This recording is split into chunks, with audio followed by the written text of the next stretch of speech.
गुरु ब्रह्मा गुरु विष्णु गुरुदेव महेश्वराय गुरु साक्षात परब्रह्मा तस्मै श्री गुरु में नमः।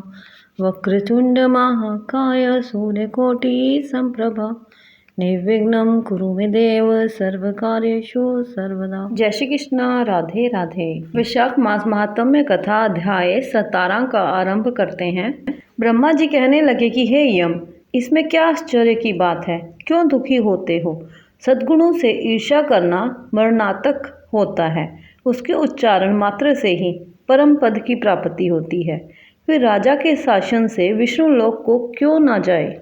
जिनकी जीभ पर हरि विराजमान है, जो विष्णु भगवान को प्रणाम करते हैं, स्मरण करते हैं और उनके गुणानुवाद गान करते हैं, उनको अश्वमेध यज्ञों के समान फल मिलता है। संपूर्ण पाप दूर हो जाते हैं। भगवान प्रसन्न होने से विष्णु लोक प्राप्त कर सायुज्यता प्राप्त करते हैं।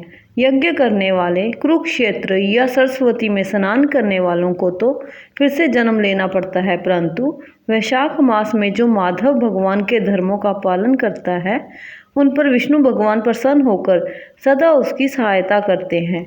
हे सौरे, उस राजा का प्रभाव मेरे वश में नहीं है, क्योंकि वासुदेव भगवान के भक्तों का अशुभ कहीं नहीं होता। उसको जन्म मृत्यु जरा व्याधि आदि भय नहीं व्यापते। स्वामी के नियुक्त कार्य करने पर देहधारियों को कुछ अपराध नहीं होता। हे यम, जब तू इस कार्य के करने में असमर्थ है तो तेरा क्या दोष? तू शोक मत कर। ब्रह्मा जी के ऐसा कहने पर यम बहुत दुखी हो दीन वाणी से कहने लगा, हे तात, अब मुझे अपने काम पर जाने की इच्छा नहीं है। इस महावीर्यवान राजा को जब मैं अपने धर्म से चलायमान कर दूंगा, तब कृत्य कृत्य होऊंगा। हे कृपालु, आप मेरे इस कार्य को सिद्ध करा दीजिए, तब मैं फिर शासन करूंगा। ये सब सुन ब्रह्मा जी यम से कहने लगे कि इस विष्णु धर्मपरायण राजा का निग्रह तू नहीं कर सकता। फिर ब्रह्मा जी यम को साथ ले क्षीर सागर में विष्णु भगवान के पास गए और सांख्य योग द्वारा स्तुति करने लगे। तब विष्णु भगवान प्रकट हुए तो यम और ब्रह्मा ने प्रणाम किया। तत्पश्चात विष्णु भगवान ने आने का कारण पूछा। ब्रह्मा जी बोले, हे श्रेष्ठ, आपके दास राजा के शासन में सब मनुष्य वैशाख धर्मों का पालन करके विष्णु पद को प्राप्त करते चले जा रहे हैं।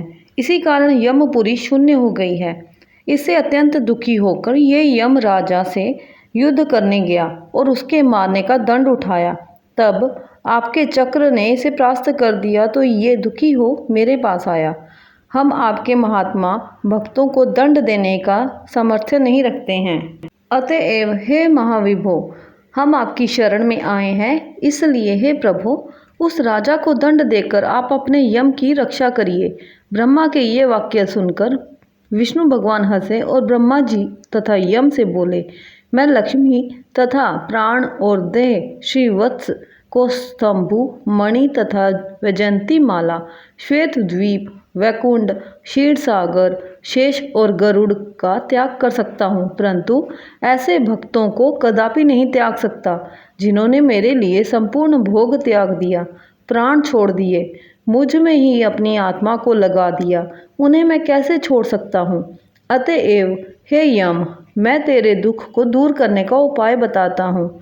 उस राजा को मैंने 10 सहस्त्र वर्ष की आयु दी है। उसमें से 8 सहस्त्र बीत चुके हैं। अब 2 सहस्त्र वर्ष ही आयु भोग कर वह मेरी सायुज्य भक्ति को प्राप्त हो जाएगा।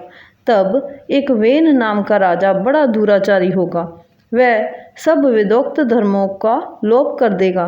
तब वैशाख के धर्म भी नष्ट हो जाएंगे। फिर अपने ही पाप से वेन जल जाएगा। तब मैं पृथु का रूप धारण करके पुनः धर्मों की स्थापना करूंगा और वैशाखोक्त प्रख्यात धर्म मनुष्यों से कराऊंगा। इस प्रकार हे यम, तेरे कार्य की सिद्धि हो जाएगी। तू खेद मत कर। वैशाख के धर्म में निष्ठ महात्माओं द्वारा इस वैशाख मास में भी तुझे भाग प्राप्त होगा।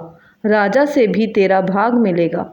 तू खेद को छोड़कर पराक्रम प्राप्त होने योग्य बन। जो मनुष्य पृथ्वी पर तेरे उद्देश्य से प्रतिदिन स्नान, अधर्य, जल, कुंभ, दली, अनादि का दान ना करेंगे, उनके किए हुए सब कर्म निष्फल हो जाएंगे। अतएव तू उस राजा के ऊपर क्रोध का त्याग कर दे। वह राजा तेरा भाग देगा, क्योंकि वह मेरा अत्यंत भक्त है। और जो कोई प्राणी तेरा भाग देखकर वैशाख धर्मों में प्रवृत्त हो, उनके धर्म में तू विघ्न मत डालना। जो धर्म के पालन करता तुम्हें छोड़ केवल मेरा ही भजन करें, उनको तुम मेरी आज्ञा से अवश्य दंड देना। उस राजा से तुम्हें भाग दिलाने के लिए मैं अभी सुनंद को भेजता हूँ। वह वहाँ जाकर तुम्हें भाग दिलाएगा।